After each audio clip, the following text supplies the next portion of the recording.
Hello, everybody. Welcome to the first ever edition of Lockdown Lock-In. It's a new podcast where two middle-aged blokes chat nonsense over a few beers like they used to be able to do when the pubs were open. We're in very different places. Baz over there is in Bedford in the UK. I'm in Donegal, up in the northwest of Ireland.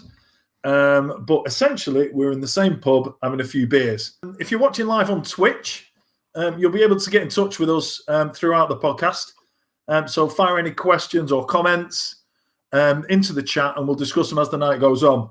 So I'm going to start tonight asking you, Baz, a question that I would ask if we were walking into the same pub. The first question I would ask you there is, what are you drinking, mate? Well, I always used to drink beer like everybody else did, and then I realised that was the reason why I ended up with such bad hangovers. So I've been a spirit-based person, like I'm a ghost, for about 5 years.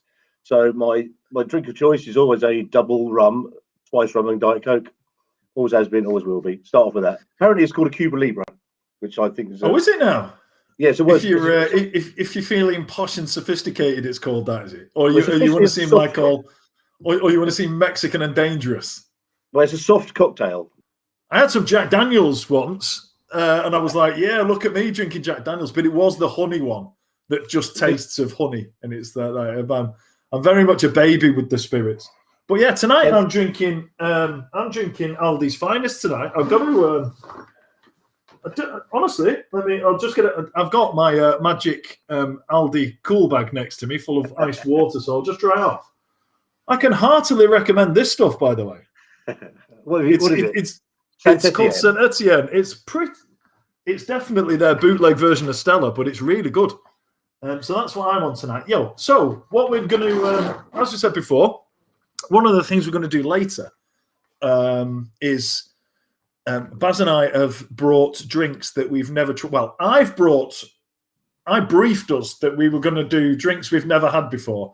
Baz has interpreted that as a drink he's never had sober before and a drink he's not had for 30 years. So we'll accept those as both being drinks you've never had before. But I've got two drinks. Yeah. I've got two drinks that I genuinely haven't had before, and I'm looking forward to them. But certainly with a sense of trepidation. Well, I went to the supermarket today and I was having a bit of a trawl around thinking some of the drinks I hadn't had ever. And in my case, it doesn't actually exist. So completed it, mate. Well, yeah, maybe not every single brand, but certainly every kind of alcoholic drink I've definitely had. And other than like busting out a bottle of Kahlua, which has got a limited appeal to it, which is, I think you probably only have if it's a dare. Mate, it wasn't supposed to have an appeal to it. We specifically said that one of them would be one you don't think you'd like. And here we go with a bit of showing off with the graphics. Jen in the comments section said she liked the first lockdown, but doesn't like this one. I have to agree with Jen. Check that out, mate. We're here. We've done it, mate. I know we've landed. We've landed straight in podcast land with graphics and everything. I think most people would agree, though. The first lockdown was so sunny and so beautiful. It was like being on a 12-week holiday and then extended afterwards. Mate, it was incredible. I built a deck on the side of the house and spent most of my time out there. The dogs roaming about the garden, free as a bird. We got barbecues every night. It was mint. And then, but that's when we thought it was only going to last a few months. Now I'm just like, I posted a video today on TikTok that it was pretty much sums up my life. Which is before lockdown, it was like the wife had asked me if I'd go to the shops for her. They'd be like, "Oh no, can't be asked." Whereas now, like any sniff of the house needs anything, I'm out. I'm already in the car with the engine running just to get out of the house. Oh, we've got Chloe on the comments or in the chat section that said she's looking forward to going into the office and having works drinks on a Friday night. And it's mad, isn't it? Because that just would have been a normal thing 12 months ago. Whereas now that's like, I can't wait to get back to doing that. It's the bizarre world that we're living in now.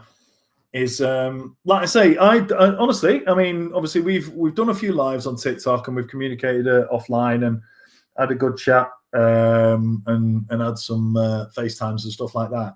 And honestly, I class you as a really good mate now, having never met you. It's absolutely bizarre, but guaranteed, mate. As soon as this bloody travel restrictions is over, you're on the list, and you're not far down the list. To be fair, I think. I think legally I've got to see my mum, my dad, my brothers, and my daughter first. Yeah. Obviously, if you're on the way past Bedford and you see me first, just don't tell them. Mate, I'll. If I go from Donegal to Lancashire, and I end up driving past Bedford before I get to Lancashire, I've gone the wrong way, pal. So obviously the theme of this is that me and you are in a pub. Yeah. So I've got some questions that I think we and everyone in the chat section can answer. Every time I walk into a pub, the first round I buy 2 pints. Sorry. Every single time. Because chances are I'm absolutely gasping, mate. And the first one isn't going to touch the sides. And it ain't even going to touch my tongue. It's going to kind of dissolve before it gets to my tongue. It's going straight down. The thing I'm really looking forward to about getting back in the pub is, look, tonight and everything in the pub isn't just about alcohol. Do you know what I mean? It's not. It's not. Do you know what I mean? It's like having a few drinks is brilliant, but pubs are not just about alcohol, because we've had alcohol all the way through lockdown. So we haven't missed. It's not alcohol we've missed. It's. Do you know what I mean? It's seeing live bands. I know someone mentioned it on the in the comments, didn't it? I think it was Kathy. But it's seeing live bands. It's watching live sport. It's catching up with your mates at the end of a week. Do you know what I mean? And it's all of that. All of that. So, I mean, pubs aren't the centre of a community like they used to be, but they are important.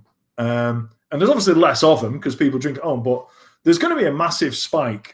Like, the weekly takings for the first couple of months when pubs are back open are it's going to be like Christmas every day for the pubs. What's the most bizarre moment you can remember on a night out? Myself and my mate Jason were wandering around, and we went sort of up these stairs of what would have been the old seating area for like the ballroom. And we found a closed off area, and they had a separate door. The guy in the door. And we said, "Oh, what's going on in here?" And he said, "Oh, this is where the acts are going to be sort of having their own private area." And my mate Jason, who was much quicker thinking than me, went, "Oh, we're here with Chico," because he was one of the acts that were on.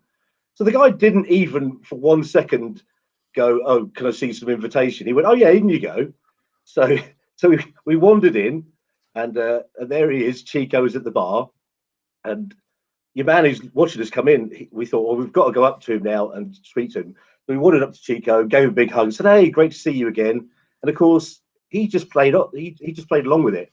He literally just thought, "Well, I don't know who you are, but clearly you think you know me." So he carried on chatting to us, and then he gave the guy on the door a thumbs up, which basically meant that we were okay to stay in. Approved you. Yeah. The Chico stamp of approval.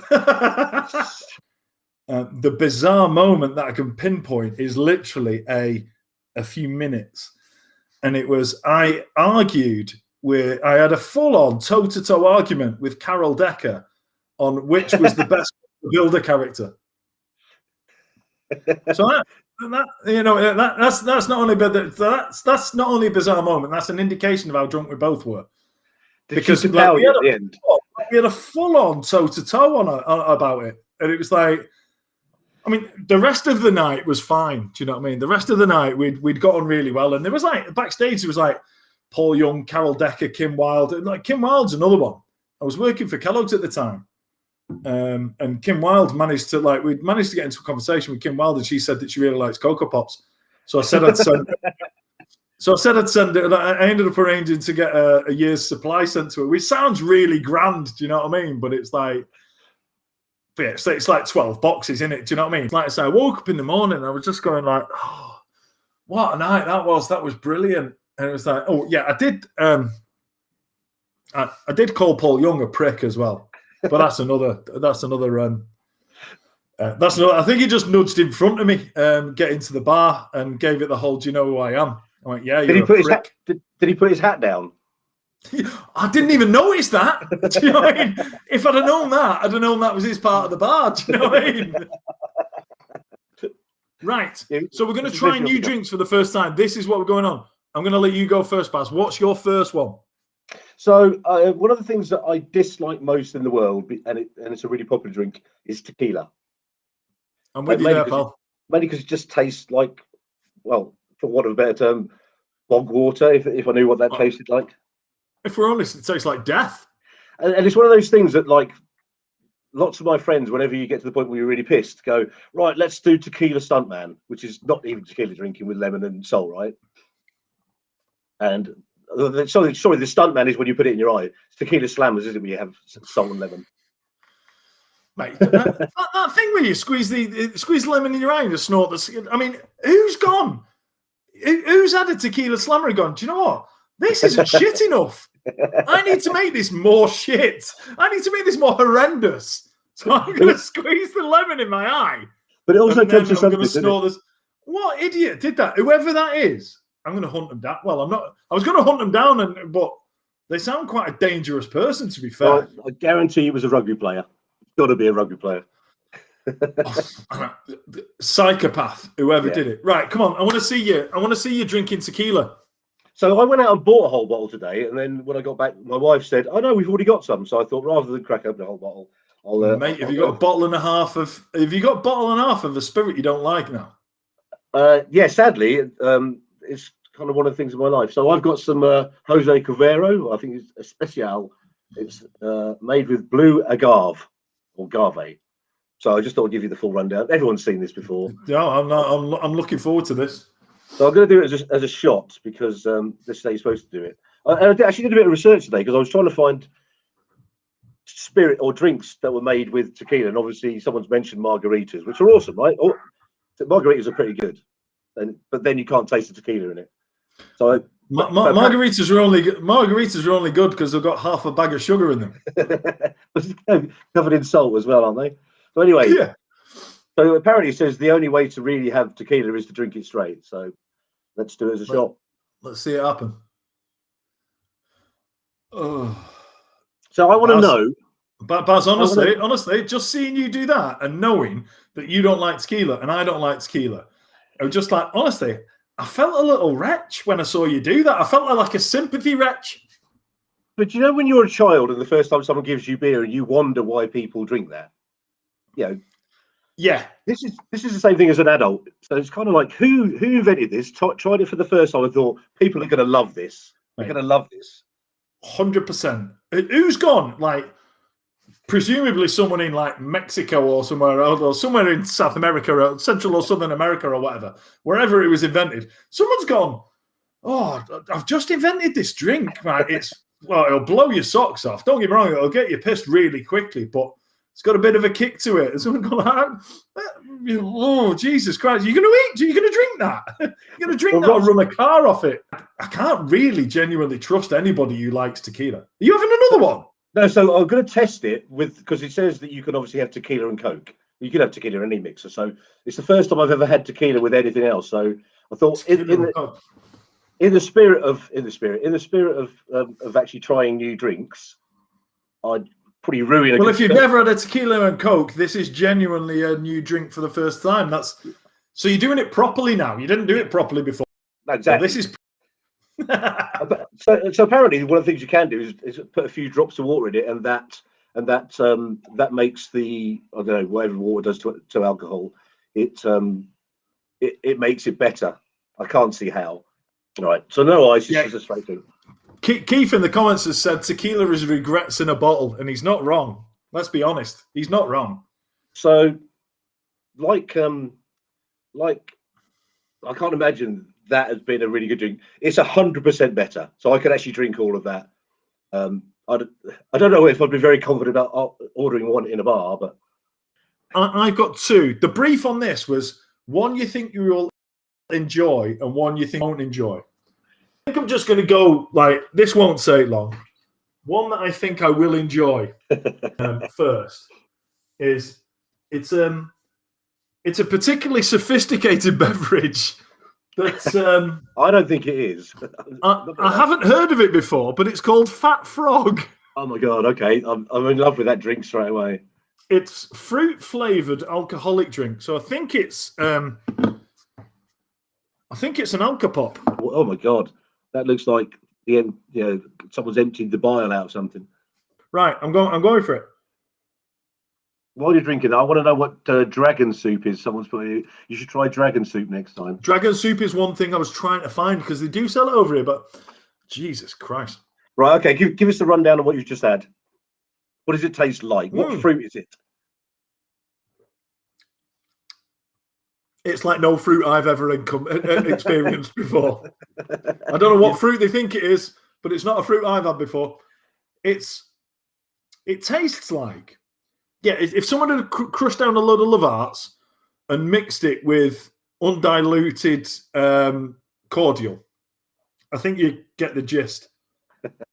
I'll tell you one thing that was like, it was a revelation for me when I found it, was Cheeky Vimto. Yeah. Best thing ever. My life. I'll tell you a quick story about Cheeky Vimto. Is that someone introduced me to it in a club in Bury, and that's one of those things when you could just drink that for days, and it's like very dangerous, because it just tastes exactly like Vimto. But yeah, the story about Cheeky Vimto that I've got is that one of the first times we came over here to see Emma's parents. It was Easter, and it was only about 10 years ago where everything shut on Good Friday, like literally everything. Yeah, pubs, like supermarkets small supermarkets were open, but they had to rope off the alcohol section. You weren't allowed to buy any alcohol at all.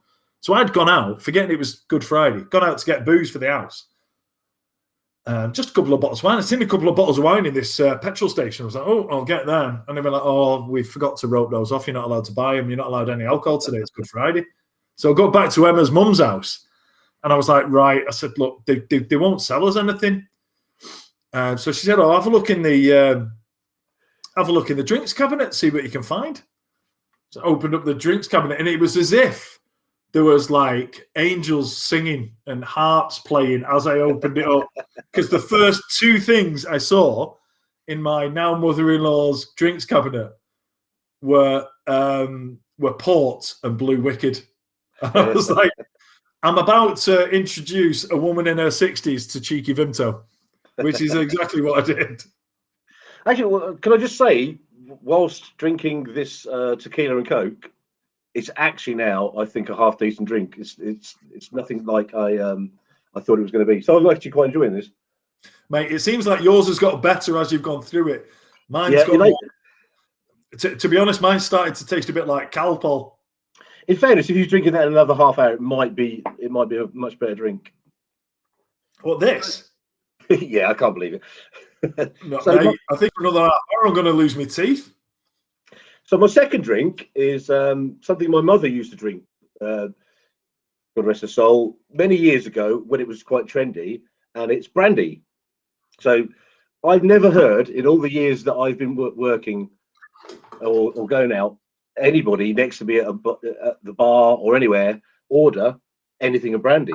And I thought, well, that's a bit of an unsung hero, because brandy's, it's a well-known drink. It's clearly still famous and still being sold. People don't drink it when they go out anymore. Much like gin used to be about sort of 7 or 8 years ago, or maybe longer. Gin was an old man's drink, and then gin suddenly became the most popular drink in the world, didn't it? So I was thinking, my other drink's going to be brandy, just purely based on the fact that my mum used to drink it. And is this the one that you haven't had for 30 years? Yeah. So the last time I tried brandy was at a party when there was nothing else left, and someone said, I found a bottle of brandy, and we were like, okay, we'll drink that. Bearing in mind I was in my 20s. So as part of the test tonight, I can't remember what brandy tastes like. So I've got a neat brandy shot, which I'm gonna sip, because apparently you sip brandy. So actually it's warming, it's quite nice. It's very, very drinkable on its own. So it's not as bitter as whiskey or sharp, and it's certainly not as horrible as tequila. Bloody hell, it sounds like Oz Clark. I didn't expect a full review. It was like, I'm getting nutty tones. Yes. It's like there's a certain hint of badger to it. I don't know about measures, but that's probably a quadruple because we came here to drink, right? Mate, you're doing well. You're doing well. Right. And with everything else, I'm going to mix it with Pepsi Max. So. Of course. My second choice is Buckfast. Oh, you legend. Okay. So, by rights, yeah, both my parents are from Glasgow. So, by rights, this should have been coming out of my taps when I was a kid. Okay, here's the funny thing, right? I bought it from the petrol station down the road, right? And it's in a section. It's in a section that is like something special, it says at the top of it. So you've got all these really nice champagnes and stuff, right? In this something special section. You got all these really nice champagnes and stuff, and then you get down to the bottom, and there's a bottle of Buckfast that cost me €15. So this better be bloody good stuff. So Buckfast is a fortified wine, right? It says it's a tonic wine. Okay. So I'm hoping it's going to. It is, yeah, exactly. Kathy said that it was made by monks. So I thought it was a Scottish thing because they go mental for Bucky in Scotland. Getting mad on the Buckfast. Exactly, they love it. And like I say, by rights, with two parents from Glasgow. This should have been coming out of our taps as a kid. But I only just realised that it says it's made by the Benedictine monks at Buckfast Abbey in Devon. Okay. How did you get? Didn't even know it's from Devon. I go to Devon on holiday every year, and funnily enough, I've never seen anyone in Devon drinking this shit. How did it become the drink of the Glaswegians? I suspect the fact that it's 14.8% has got a lot to do with that. I suspect. Anyway, I'm not sure how you're supposed to serve it, but I've got a glass and a chilled bottle. Oh, Christ almighty. It looks like tea. Right, hold it up. Let's I wasn't expecting that. That's wine. Surely that's Mate, I was not expecting that. Oh, now straight from the bottle. Yeah, well, do you know what? I would drink it out of the bottle, but I haven't got a paper bag to wrap it in. Sweet baby Jesus and the orphans. What is that stuff? Right, so okay, give me a description, smell, taste. Smell. Benylin. No, it smells like Benylin, which isn't a good start. Do you know what I mean? Mate, honestly, that stuff, I don't care how desperate you are to get pissed. That's not worth it. What, mate? That is just, like I say, I do feel slightly ashamed because as a child of two people from Glasgow, I should love this shit. But I tell you what, I can't. No. To be fair, I am wondering. I am regretting getting such a large bottle of a drink that I knew I wouldn't like. But I guess, I don't know. I'll try and clean the car with it or something tomorrow. I'm going to put it up there and pretend that didn't happen. Well, when you said you bought it in a petrol station, you said it was under specials. It might have been fuel alternatives. To be fair, yeah. I think it might. I think what I've done is I've inadvertently bought a bottle of red diesel. Okay, you can have these are cocktails you can have: Buckfast Daiquiri, Bucky White Russian. So basically, just adding to normal cocktails. Talk me through the Buckfast Daiquiri. Oh no, this is easy. So basically, you just go take equal parts rum and Buckfast, mix them together and add sugar and garnish with lime. So it's basically rum, Buckfast, and lime. Give me a second. I'm going to get Emma. I'm going to get Emma to do it. I'm going to have a Buckfast Daiquiri. Anyway, can you do me equal parts of that with equal parts of that Bacardi that I bought? Oh my God! Yeah. In the blender with a load of ice and put it on the daiquiri setting. How much? Like a drink size? So just Yeah, this so and Bacardi, that's it? No, with rum.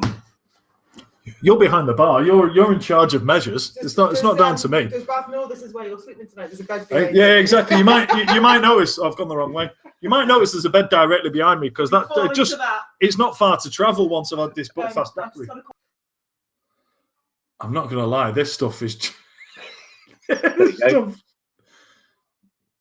It doesn't taste nice, but it's probably knocked the head off me like Red Diesel would have done.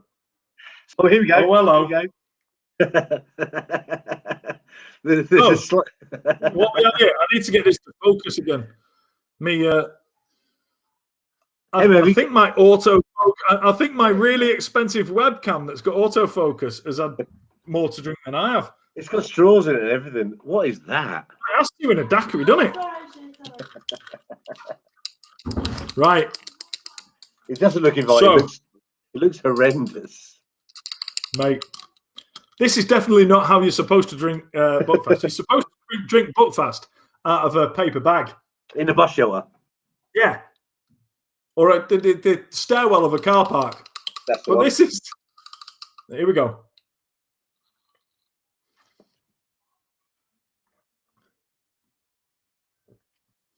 That's definitely worse. I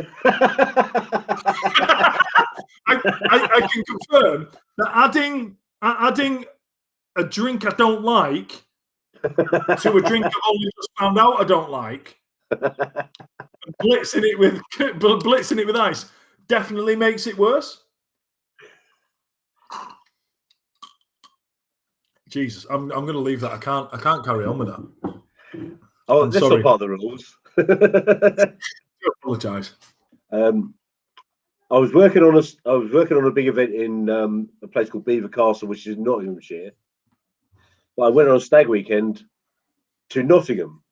Have you been to Nottingham? You must have been. Nottingham. Yes. Yeah. So not a stag do. Yeah. But Nottingham's quite a vibrant town. It's a really party atmosphere. I went to this club, and as part of my kind of like messing around, I went to a place called Oceana, which had this rail around the outside of the dance floor, and I managed to get up there. And at the time, I was much lighter, much younger, and I attempted to do a handstand on the top rail of the dance floor rail, that went round it. Because why would you not?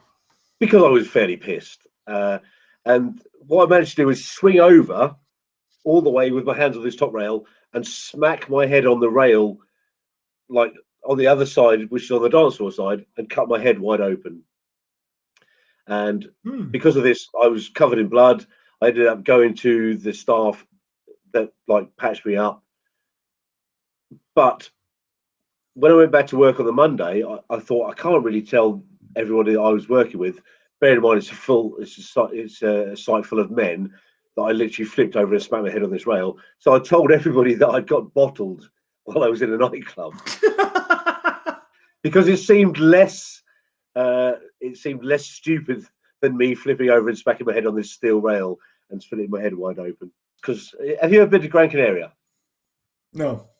It's a fairly large resort, and so Adam apparently knows which way home is. So we start heading home because we can't. Adam or Nick? It's Nick. Yeah, let's be honest. Yeah, I was getting confused. I thought there was a different person. So, but there's at some point we're thinking like we get lost. So what do you do when you get lost? You keep walking around aimlessly for 4 or 5 hours, right? Of course you do. What we ended up doing was we thought we need to find somewhere that's comfortable to sleep. So we jump over a fence into a private pool garden and fall asleep under some bushes in this garden. What we don't know is, like in the morning, the grass and all the bushes are fed by an automatic watering system. So we're mostly not getting robbed while I'm asleep, like underneath a concrete bench. My most embarrassing moment is getting woken up by sprinklers at about 6 a.m. in the morning while sleeping in a private pool garden. It's not the greatest story ever. It's tremendous. It's a tremendous story. Don't do yourself down. That's a tremendous story. And it's an excellent answer to the question. Where's the weirdest place you've woken up after a night out? Under a bush, getting soaked by a watering system. What's yours? Tell me yours. Mine's a much more straightforward story. The club that we talked about, which I might as well say because I've mentioned it so many times tonight. It was called Bar K in central Manchester. I want to go there. It's now called South. Okay. Clint Boone's got a residency. He does. Clint Boone does DJs there every Saturday night. But yeah, the weirdest place I've ever woken up after a night out is in the toilets of said nightclub at 6:30, 7 o'clock in the morning, wearing only my boxer shorts. With my clothes and my glasses folded next to me. So I've actually properly put myself to bed. And no one's noticed I was there when they locked the club up. So I wake up at 6, 7 o'clock in the morning. Something like it might have even been later. I wander around. I was like, I don't even know where I am. So I get dressed. I was just like, well, how am I going to get out of this situation? So I find a phone, and people take the piss because I rang my mum, right? But here's why I rang my mum. I don't know the phone number for Central Manchester Police Station, and you can't ring 999 because you've woke up in your pants in a nightclub. So I rang my mum. And I said to my mum, have a look in the phone book, find out the number of the local police station to where I am. I've woken up in my pants in a nightclub. So anyway, again, long story short, the police came, knocked on the door to check that I was really in there. I walked to the front door. That sets the alarm off in the nightclub. And in the end, they had to search for ages for the key holders of this place. And I think I got out of the club at about 10:30 in the morning. And it was like shocking. And that story is the one that my now sadly deceased grandmother was really embarrassed when I told that exact story on Supermarket Sweep in the 90s. She wasn't embarrassed that I was on Supermarket Sweep. She was embarrassed because she said, oh, my grandson's on TV. Everyone gathered around. So she had all her mates, 9:25 in the morning, all gathered around in her house, dead proud. Look, he's on telly. And then the first story I tell, Dale Winton goes, oh, I've heard you woke up in just your pants in a nightclub. Anyway, the good thing about what happened there is that every single week after that, for years, I didn't have to queue up and I didn't have to pay. Because the first week I went back, the guy who owned it was there. I was like, oh, how's it going, mate? Yeah, oh, mad what happened last weekend, wasn't it? And he said to the two girls on the till, he said, look, this guy doesn't queue or pay to get in here anymore. He's my guest. We're discussing pineapple on pizza. I know exactly what you're discussing because I've got wireless headphones and all the time I was there having a wee, I could hear everybody. So I had to be like a lady, so you didn't hear. Have you seen on what is it? Is that Naked Gun when Leslie Nielsen goes for a piss and he's still got wireless? Yeah, exactly. I had to be like a lady, so I didn't make any noise because I could hear you. And then, I've just realised the microphone's here, so you wouldn't have heard me anyway. And pineapple on pizza. Yeah. Let's get this right. Pineapple on pizza is an abomination. It's absolutely wrong. It's absolutely wrong. And I know people say tomatoes are fruit, but you put tomato in a fruit salad and see what people say. That's a great point. You win. You just won. No. It's not me. I can't remember who it is. Somebody said, knowledge is knowing tomato is a fruit. Wisdom is not putting in a fruit salad. Oh, mate.